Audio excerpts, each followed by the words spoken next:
La première rédaction au téléphone maintenant, c'est celle du journal Le Médium et le patron Credo Tété au téléphone. Credo, bonjour. Bonjour Eric.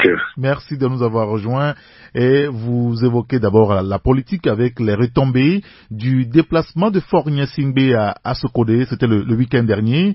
De nouvelles mesures d'allègement ont été prises. Oui, effectivement, Eric, nous l'avons su hier à travers un communiqué du gouvernement, Oui. lu dans le journal télévisé sur la télévision nationale togolaise. Et l'essentiel de ce communiqué, c'est les nouvelles mesures d'allègement qui ont été prises par le gouvernement, notamment le retrait des forces de défense installées à Sokodé et la mise en place du plan Sentinelle comme à Lomé pour renforcer la surveillance des lieux publics et sécuriser les marchés. À la lecture de ce communiqué dont nous avons reçu copie, ces mesures d'apaisement viennent, selon le gouvernement, compléter la liste de celles qui ont été déjà prises le mois de novembre dernier, notamment la remise en liberté de 42 personnes interpellées, jugées et condamnées par diverses juridictions dans le cadre des manifestations violentes qui se sont déroulées depuis le 19 août 2017. Il faut également rappeler que ces nouvelles mesures d'allègement font suite à la visite du chef de l'État Faure Gnassingbé dans la ville de Sokodé le week-end dernier. Et il faut également retenir, Eric, que ces nouvelles mesures, selon toujours le gouvernement, font suite à l'entretien que le chef de l'État a eu avec les populations en vue de la normalisation des activités dans la ville de Sokodé et après le renforcement du dispositif sécuritaire mis en place suite aux violences occasionnées par les manifestants de la coalition des 14 partis politiques de l'opposition, violences qui se sont soldées par des pertes en vies humaines de civils et de militaires. D'accord, très bien. Écoutez, on lira l'article dans votre journal et vous parlez aussi de l'économie avec la 14e foire qui a été donc ouverte hier, officiellement, il faut le préciser. Et c'est parti, Credo, pour 14 jours de fête foraine à Lomé. Oui, effectivement, la 14e foire internationale de Lomé a été officiellement ouverte hier au centre des expositions et foires de Lomé en présence du Premier ministre, Monsieur Selom Komiklassou, et d'un parterre d'opérateurs économiques nationaux et étrangers. Donc il faut juste rappeler que cette 14e édition est placée sous le thème du numérique au service des affaires. Et c'est une édition qui fait donc la part belle aux technologies de l'information pour réveiller auprès des opérateurs économiques l'intérêt et la nécessité d'aller à cet outil qui leur permettrait de réaliser avec beaucoup plus de facilité des résultats efficients. D'accord. Et puis, ce fait que vous soulevez ce matin, le Premier ministre Klassou, dans ses œuvres, au lieu de s'attaquer aux problèmes des enseignants, le PM Klassou préfère papoter avec la Miss Togo 2017. Ça réveille votre attention un petit peu là, on dirait. Oui, c'est ce que nous avons dit. En fait, l'audience en elle-même n'a rien de catastrophique, mais c'est plutôt l'occasion qui ne s'y prête pas, Eric. D'accord. En recevant en cette période la Miss Togo 2017, le Premier ministre Selom Klassou donne l'impression de celui qui n'a pas de priorité dans ses activités. Recevoir donc la Miss Togo pour un bilan saisonnier sur son mandat en cours n'est pas malheureusement la priorité de l'heure. Nous serions, Eric, contents que le Premier ministre prenne plutôt langue avec les responsables des syndicats des enseignants pour réfléchir aux mesures d'apaisement dans le milieu éducatif. Nous avions été sidérés en voyant la photo de l'audience où le Premier ministre Selom Klassou est pratiquement tombé sous le charme de la Miss Togo 2017, Mademoiselle Corneille Adédébi à Domayapo. Et nous rappelons que, en fait, la priorité n'est pas une audience avec la Miss Togo qui est revenue d'une tournée européenne et qui vient parler également de ses études, de ses projets. La priorité, c'est de s'impliquer rapidement à trouver des solutions aux problèmes des enseignants qui ont déjà commencé des grèves et qui promettent des grèves encore pour les jours prochains. Donc, en résumé, il est simplement étonnant et frustrant que son Excellence, Monsieur le Premier ministre, ait eu le temps précieux nécessaire pour recevoir, sourire aux lèvres, la Miss Togo 2017 de retour de sa tournée européenne au lieu de s'impliquer véritablement pour des solutions idoines aux problèmes posés par les enseignants les cruels problèmes ont encore perturbé les cours dans les établissements la semaine passée et perturberont également les cours selon les responsables syndicaux du corps enseignant dans quelques jours également. D'accord, très bien. Écoutez, on lira tous ces sujets dans votre journal Le Médium dans les kiosques ce matin. Vous évoquez pas mal de sujets. Bon voilà, donc on verra le reste dans le journal. Merci beaucoup, Credo Tété. Merci Eric, bonne journée. Allez, bonne journée à vous également. Merci.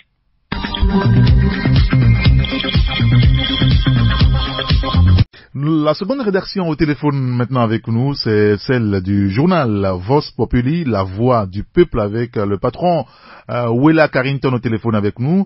Wela, bonjour. Bonjour mon cher frère. Allez, merci de nous avoir rejoints. Tout à l'heure, Credo évoquait donc le sujet des enseignants. Vous aussi, vous en parlez un petit peu. 18 jours de grève sur les 58 jours de cours depuis la rentrée 2017. Et votre interrogation, que deviendra l'enfant du pauvre inscrit dans l'école publique? Voilà. Tout à fait, mon cher frère Eric. Depuis la rentrée, depuis le début de cette année, on constate que si on fait les décomptes, ça fait 58 jours que nos enfants, nos frères devaient avoir cours dans l'école publique, bien sûr. Et depuis lors, on constate que il y a eu déjà 18 jours de grève sur les 58 jours de cours. Donc vous voyez déjà la perte au niveau scolaire que nous avons, c'est-à-dire que les enfants ne sont pas restent le plus souvent à la maison, donc ne sont pas formés comme il le faut. Oui. Et donc, il faut comprendre que si nous devons revoir qui vit cette situation, qui est victime de cette situation, ce sont les enfants des pauvres. Parce que c'est les pauvres qui s'inscrivent aujourd'hui à l'école publique. Les riches sont toujours dans les écoles privées ou même à l'extérieur. Donc nous disons, les dirigeants, la plupart, ils n'ont pas les enfants, leurs enfants ne sont pas ici. Et ils sont à l'extérieur, oui. Soit ils sont à l'école privée, et c'est les enfants des pauvres qui vivent cette situation. On ne sait pas si c'est la raison pour laquelle les gens le font sciemment, sans régler le problème des enseignants. Sinon, je crois que c'est possible de le régler. Si on voulait le régler, on ne serait pas arrivé aujourd'hui. Mais la seule question qu'on se pose, ces enfants des pauvres inscrits dans l'école publique, ils deviennent quoi? Est-ce qu'on n'est pas en train de former on n'est pas en train de former des gens dangereux, parce que quelqu'un qui est mal formé devient dangereux. Et vraiment, c'est une situation que le gouvernement doit prendre en main pour sauver les enfants des pauvres surtout. D'accord, très bien. Bah, écoutez, on espère un règlement de ce problème-là que tout à l'heure également Credo évoquait. Alors, vous évoquez aussi le cas de la NPE ce matin, la NPE ou le royaume du Tout-Puissant, comme l'a Edmond à Moussou. Que se passe-t-il? Oui, vous vous souvenez que le lundi passé, il y a eu un sit-in là-bas où les agents réclamaient le salaire. Bien sûr. Ils étaient déjà au 20, 21 et ils n'ont rien eu.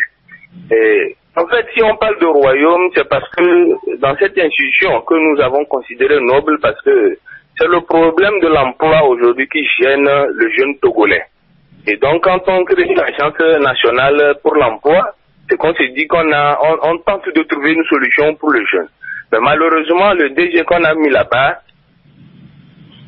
vraiment, il sait pourquoi il est là-bas, ou il le fait juste pour narguer les autres, les gens même avec lesquels il travaille.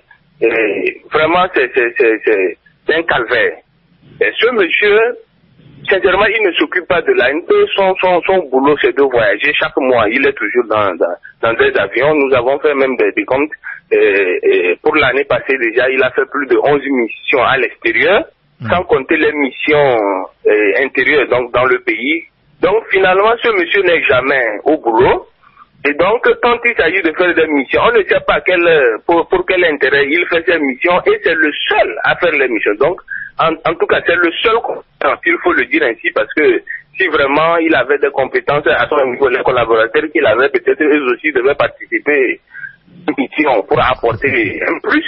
Mais malheureusement, c'est le seul compétent qui est là-bas, c'est le seul roi qui a érigé son royaume à ce niveau, et qu'il fait de ça tout ce qu'il veut.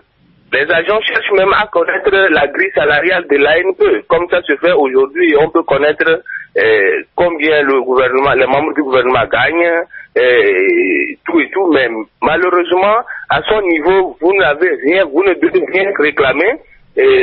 Bon, vous vivez comme ça, c'est juste comme des gens qu'on a balancés dans une forêt qui se débrouillent, bon, qui ne doivent même pas poser de questions. Le jour même du sit-in, je vous dis, ce monsieur était encore en train de se préparer. Quand les gens étaient dehors, il se préparait pour l'avion et il est aussi parti. Il s'est même inquiété, qu'est-ce que ces gens-là, c'est comme on dit, bon, le chien à boire. Donc il est passé, les enfants étaient là, les jeunes étaient là en train de chercher à leur DG, écouter, mais qu'est-ce qui se passe avec nos salaires. Il s'est préparé, il a prendre tranquillement son avion. Voilà comment ça se passe. Il y a vraiment une situation là-bas avec le recrutement parce que ils ont créé même une manière pour escroquer les gens. Vous devez payer même pour avoir des emplois et nous allons sortir ça bientôt aussi. D'accord. Bon, très bien. Bah, écoutez, on lira cela avec plaisir. Outre le cas de la NPE que vous soulevez ce matin, où là vous parlez aussi de la LCT. Et vous nous informez que 500 000 francs CFA pour avoir un emploi, c'est sur ce côté-là, usage de faux documents à la LCT, bien sûr. Alors, que devient finalement la société d'esclavage de la belle-sœur du DRH, Sassou et Clou? Oui, la LCT, c'est bizarre. Vous savez, quand on fait le lien, à la LCT, au début, c'était les gens que l'ANPE aussi envoyait à LCT. Et vous n'allez pas vous serez surpris de constater que les gens payaient aussi là-bas pour avoir la place à LCT. Et il fallait débourser au moins 500 000 francs pour avoir une place là-bas, pour avoir un emploi. Et qu'est-ce qui se passe? Certains ont payé même les 500 000 et jusqu'alors ils n'ont pas eu de place. Et c'est devenu un problème entre eux et l'assistant du directeur général. Maintenant, il y a un nouveau DG qui est arrivé et c'est le nouveau DG qui trouve qui veut assainir le milieu. Il constate qu'il y a de faux diplômes, de faux permis. Donc des gens sont engagés sans réel papier. Actuellement, on a déjà découvert 43 faux permis à ce niveau. Mais la direction des ressources humaines s'efforce encore pour étouffer l'affaire parce que bon, ils ont eu l'argent chez des gens et ils ont recruté seulement que les gens presque d'une même famille, donc de la même provenance géographique. Et donc, ils ne veulent pas que l'affaire sorte parce que vraiment, ce serait une bombe. Et nous, on est déjà au courant et puis nous continuons l'investigation pour vous éclairer plus. Ah oui. Et avant de vous laisser partir, Willa, il y a également un autre sujet que vous relevez ce matin. Et vous nous informez que pour jouir du projet PUDC géré par le PNUD de Togo, il faut parler le Wolof. Le Wolof, il faut préciser que c'est une langue sénégalaise, mais attention, il y a quand même des Togolais là-bas et ils ne parlent pas Wolof à notre connaissance. Hein. Ah, mon frère, ce qui est triste si nous parlons du PUDC, c'est que le PUDC, c'est un programme qui a pour vocation d'aider les pauvres, les couches vulnérables. Oui. Et vous n'êtes pas sans savoir qu'au Togo, il y a 43,3% de Togolais qui sont analphabètes. Et donc, c'est parfois ces couches même qui sont vulnérables. Et donc, pour que le pays puisse les atteindre, il faut quand même leur expliquer ça dans leur langue, dans la langue locale, pour que les gens puissent comprendre mieux le projet et s'approprier. Bon, malheureusement, ce qui se passe, c'est que ceux qui dirigent le PUDC, la plupart, ce sont des Sénégalais. Et ce qui est grave, c'est que le chargé de communication même, c'est un Sénégalais. Donc, sa langue, à part le français qu'il peut mieux parler, c'est le Wolof. Donc, nous avons compris que pour nos pauvres concitoyens, pour pouvoir profiter de ce programme, là, tu es obligé d'apprendre le Wolof. Sinon, c'est pas la peine, puisque tu ne sauras pas avec qui communiquer. Même si on nous parle aujourd'hui d'interprètes. Vous savez, dans un projet, lorsqu'il y a trop d'interprètes, ça devient un problème parce que ce n'est pas le même message qui passe. Et donc, nous interpellons les autorités de revoir cette situation. Sinon, c'est comme nous dire, vous devez apprendre le Wolof si vous pouvez profiter des retombées du pays. D'accord, très bien. Ben, on lira avec intérêt les articles que vous avez fait par rapport donc au PUDC, ANPE, LCT et les autres. Merci beaucoup, Wella Carrington. Merci, mon cher frère Eric. Merci à nos auditeurs. Allez, bonne journée. Bonne journée. Au téléphone, on me signale, c'est Ferdinand Haïti. Bonjour, Ferdinand. Bonjour Eric. Je rappelle que vous êtes le patron du billet hebdomadaire de l'Alternative et ce matin, naturellement, vous revenez sur la crise politique togolaise, un petit peu de la diplomatie aussi, avec Emmanuel Macron qui pourra discuter du Togo à Abidjan et à Accra. Oui, tout à fait. Vous savez que M. Macron est arrivé hier soir à Ouagadougou. C'est sa première tournée en Afrique depuis son élection. Au Burkina, il prononcera un grand discours à l'université de Ouaga 1. Et puis, il va procéder à l'inauguration d'une des plus grandes centrales solaires d'Afrique après celle du Sénégal et du Ghana. Rien à voir avec les plaques de solaire que vous lancez ici. Et ensuite, il continuera sa route sur Abidjan pour le sommet de l'Afrique et enfin il terminera sa tournée par le Ghana. Alors dans le briefing Afrique du service de presse de l'Élysée tenu le vendredi 24 novembre dans notre rédaction à 8 copies, le monsieur Afrique de l'Élysée, Franck Paris, a clairement dit en réponse à une question des journalistes que la question du Togo sera abordée au cours de ce sommet, d'abord de manière bilatérale entre le président français et le président ivoirien Alassane Ouattara, et ensuite de manière générale au cours du sommet, et enfin entre le président français et son homologue ghanéen qui est le médiateur de la crise. Dans ce briefing presse de l'Élysée dont nous avons copié et je disais tout à l'heure, il n'est pas exclu, ce n'est pas dit expressement, mais à une question d'un journaliste, le responsable Afrique de l'Élysée a dit il n'est pas exclu que le président Macron puisse rencontrer son homologue togolais en marge de ce sommet. Donc pour eux, la question du Togo est une question assez importante et qu'au cours de cette tournée rapide du président français, elle sera abordée avec plusieurs chefs d'État afin que le Togo puisse vraiment sortir rapidement de la crise.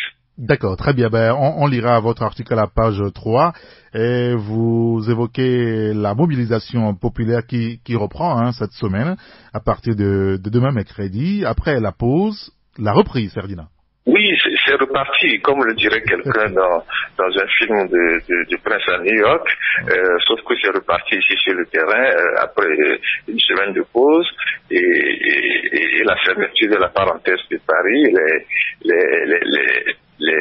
La coalition appelle les populations à descendre de nouveau dans les rues à partir de mercredi et pour 3 jours de manifestation. Et donc nous avons tenu à relever cette remobilisation qui va démarrer à quelques jours de l'ouverture du dialogue. D'accord, très bien. Et puis les FDR, les forces démocratiques pour la République de Maître Dodi Apé-Von, un an après, ça fait un an que ce parti-là a été donc implanté au Togo. Oui, justement, ça fait un an que ce parti a été porté sur les fonds baptismaux et les militants, les responsables de ce parti ont tenu à célébrer l'événement ces jours-ci avec des séances de prière et puis un grand discours d'espoir de Maître Apé-Von qui a été livré pour la circonstance et donc nous invitons les lecteurs à découvrir ce discours, un discours dans lequel il fait le parcours du parti, il rend hommage à quelques responsables qui ont disparu, et puis ensuite il livre aujourd'hui les étapes décisives de la bataille et l'espoir que les Togolais doivent avoir. Donc c'est un discours que nous avons passé intégralement dans cette parution. D'accord, très bien, on lira cela à la page 4 et puis vous parlez des produits pétroliers ce matin, importation des produits pétroliers et pillage à grande échelle. Qui protège le clan Adjakli, Ferdinand? Oui, c'est une question, c'est un mystère. Vous imaginez un peu des individus qui prennent pour eux la responsabilité de mettre la main sur les biens de l'État et l'exploitent à titre personnel. Et c'est ce qui se passe avec ce clan Adjaké dont la presse ne cesse de dénoncer, parce que c'est ce clan qui régente le secteur pétrolier au Togo. Même le ministre du Commerce n'a pas autorité sur cette mafia. Et plus les jours passent, plus il y a des informations qui font état de ce que ce réseau est en train de piller vraiment le pays et prive le trésor de plusieurs milliards de francs. Et donc ce matin, on a essayé de relever encore quelques aspects et les magouilles de ce réseau qui détourne les fonds de l'État pour leur propre société personnelle et les place en DAT et reporte les intérêts. Et on ne peut pas comprendre que dans un pays aussi organisé, un État organisé, on puisse laisser cette mafia se développer au nez et à la barbe du ministère du Commerce. Et cette mafia est logée même au sein du ministère du Commerce et que personne n'arrive à démanteler ce réseau constitué de ce monsieur Adjaké, 72 ans, et de son fils qui n'a aucune fonction officielle mais qui gère l'argent de l'État togolais en toute impunité. Et voilà, ce matin, nous avons tenu à relever les magouilles de ce réseau, et à chaque fois qu'on augmente les prix du pétrole et que ça rejaillit sur les consommateurs, c'est la boulimie de ces gens-là. Et donc, la question de savoir qui les protège, pourquoi on n'arrive pas à démanteler ce réseau, qui est derrière, et donc c'est une première partie des investigations que nous sommes en train de faire et qu'on va poursuivre avec le temps. D'accord, très bien. Écoutez, nous on prendra le plaisir de lire tout cela.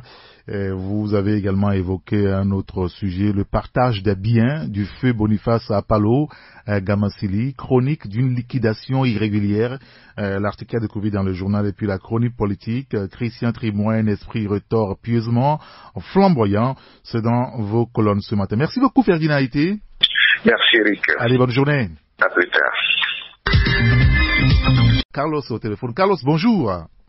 Bonjour Eric, bonjour Taxi FM. Alors je rappelle que vous êtes le patron de l'hebdomadaire L'Indépendant Express, et ce matin vous évoquez le mémorandum de la coalition des 14 partis politiques à Emmanuel Macron, départ de Faure Gnassingbé, le point d'orgue de l'opposition. Hein. Oui, contrairement à ce que les gens pensent sur le voyage de la coalition, notamment de M. Jean-Pierre Fabre, de Tipia Kadamel, de Brigitte Diamadbo, après pour rencontrer Alpha Condé, le mémorandum remis aux médiateurs et notamment à Macron et aux représentations diplomatiques est assez clair et assez bien fixé sur l'objectif de la coalition, sur cette crise dans le développement de ce document de près de 30 pages. Il a été question forcément de la question de la transition, et une transition qui va voir Faure Gnassingbé partir, et une transition qui va être dirigée par une certaine personnalité neutre, parce que le mémorandum a un peu décrit la démission et l'obstinence, du moins le refus du pouvoir Faure Gnassingbé par rapport à toutes les promesses en matière de réforme politique, en matière de gestion du pays, et surtout sur les questions des exactions depuis l'arrivée au pouvoir de Faure Gnassingbé sur les populations togolaises. Donc face à toutes ces situations, on voit que le pouvoir de Faure Gnassingbé a démissionné face à la gestion du pays, face au respect des engagements politiques et face au respect des droits fondamentaux des populations. Alors pour essayer d'apaiser la population et répondre aux préoccupations d'une population qui est largement dans la rue, qui proteste aujourd'hui contre le pouvoir, il faut que le président Faure Gnassingbé quitte et puisse permettre au pouvoir ou au Togo de vivre une transition politique qui puisse permettre d'arriver à une certaine alternance avec l'organisation des prochaines élections. Et c'est pourquoi vous avez, dans la foulée, il a été construit consulté certaines personnalités, notamment François Silaboko, qui est l'ancien ministre de l'Intérieur, qui a eu à tirer la sonnette d'alarme en 2005 face au bain de sang qui avait été organisé par le pouvoir à la session de Faria Simbi au pouvoir, et également par Pascal Akouslelo Bodjola, qui aussi a été consulté pour un peu se prononcer ou voir un peu dans quelle mesure il faut trouver des issues favorables, des issues pragmatiques et des issues optimales à la situation que vit le Togo actuellement. Oui. Donc voilà un peu le mémorandum. Il y a aussi d'autres aspects de ce mémorandum. Nous avons essayé de décrypter le mémorandum remis au médiateur, au chef d'État Alpha Condé, aux représentations diplomatiques, mais également au président français Macron sur les issues à la crise togolaise. D'accord, très bien. Écoutez, on lira l'article dans votre journal, la page 3 et la page 4, puisque vous évoquez le dialogue aussi en vue, la médiation pour ce dialogue. Les choses sérieuses ont débuté hier, c'est ça, Carlos? Oui, hier, il y a le médiateur ghanéen qui a encore envoyé son émissaire, le ministre qui avait déjà reçu la passe politique, du moins l'opposition. Il était encore hier à l'hôtel du 2 février pour rencontrer les acteurs, notamment l'opposition, et baliser véritablement le terrain. Donc hier, concrètement, des discussions ont porté sur la mise en place du dispositif qui puisse permettre de relancer ou d'engager véritablement le dialogue. Ça veut dire que les choses sérieuses ont commencé depuis hier. Aujourd'hui encore, il y a le médiateur guinéen Alpha Condé qui aussi envoie son représentant pour discuter et voir concrètement quel jour le dialogue politique va commencer entre les protagonistes de la crise togolaise. Et nous, on donnera la parole à nos auditeurs tout à l'heure pour réagir justement sur ces questions, les discussions politiques. Une question de jour maintenant. Quel message voulez-vous adresser aux protagonistes de la crise politique? Ce sera sur le 93, 96, 99, 99. Alors, Carlos, je reviens à vous. Dans vos colonnes, vous parlez d'hypocrisie, de fourberie et de raillerie. Finalement, Sokodé ou la consécration d'une comédie mortifère nommée Faria Simbi, c'est ça? Oui, depuis le 19 août, on semble voir le président togolais dormir dans un folklore mortifère. Nous disons mortifère parce que vous avez compris que depuis le déclenchement de la crise togolaise avec les manifestations le 19 août, le chef de l'État s'est terré dans un silence spectral. Il ne semble pas se prononcer sur les exactions, sur les tueries, sur les pressions infligées aux populations togolaises qui manifestaient. Sokodé notamment a été le chantre des nations assez graves où la ville a été assiégée, où les gens ont été chassés en exil, où de plus en plus on a commis des actes, on a infligé à ces populations des actes inhumains et dégradants. Les militaires ont pris d'assaut une ville parce que c'était la ville qui était au centre des protestations et au centre des mouvements.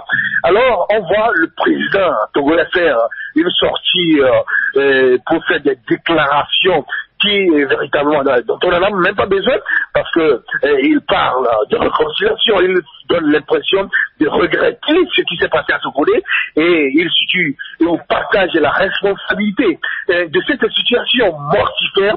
Nous pensons que c'est de l'hypocrisie, de la fourberie dans la mesure où il est au courant et il sait très bien ceux qui sont intervenus à Sokodé pour mettre cette population dans une situation de détresse et il dira, au lieu de répondre aux préoccupations nationales à travers un discours, à travers une prise de position assez claire, on tue et puis on débarque pour parler de réconciliation, pour parler de partage de responsabilités.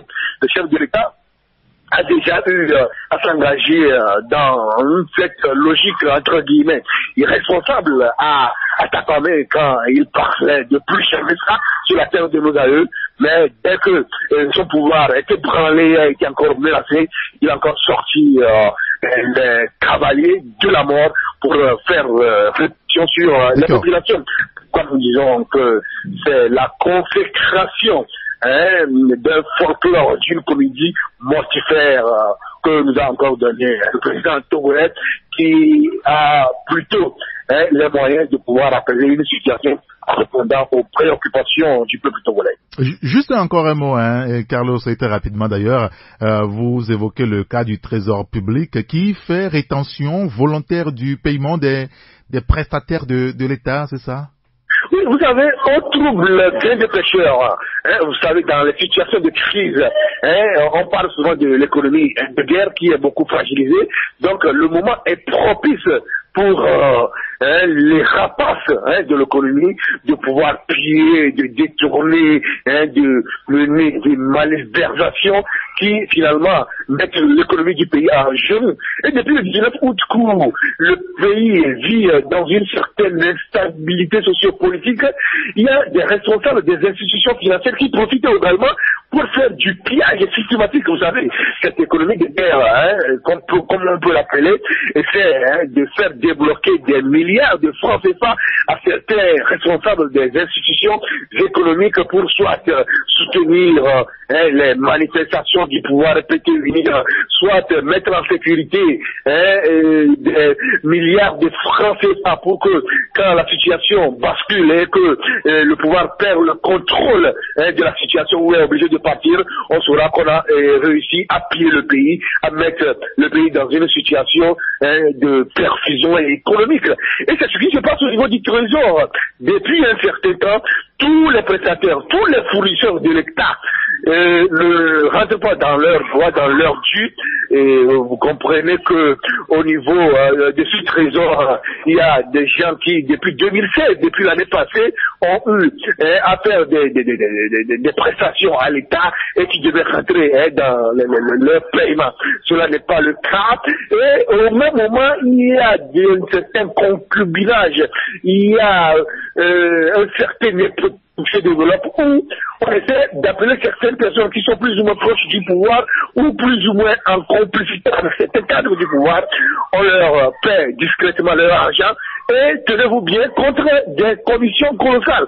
Nous avons eu des témoignages de certains prestataires, des directeurs d'entreprise qui ont fait des prestations et qui devaient être tirés par le Trésor, et 50 millions de francs CFA, et on leur dit que bon voilà, si on réussit à débloquer la situation, que vous avez votre argent, alors nous allons prendre de 5 millions dedans, parfois même 10 millions. Cela va dans une situation de détresse au niveau des chefs d'entreprise qui aujourd'hui tirent le diable par la queue. Il y a certains qui pensent même que ces fonds vont être assignés à la dette intérieure, et cela risque de créer de véritables problèmes à ces directeurs d'entreprise qui ont eu tout simplement à faire des fournitures, à faire des livraisons à l'État togolais. Donc cette économie de guerre, comme on l'appelle, devrait permettre de soutenir le pouvoir dans toutes ces manipulations qui ne cessent de mener depuis que la crise du août a déclenché. Et on lira l'article dans votre journal L'Indépendant Express dans les kiosques ce matin. Merci beaucoup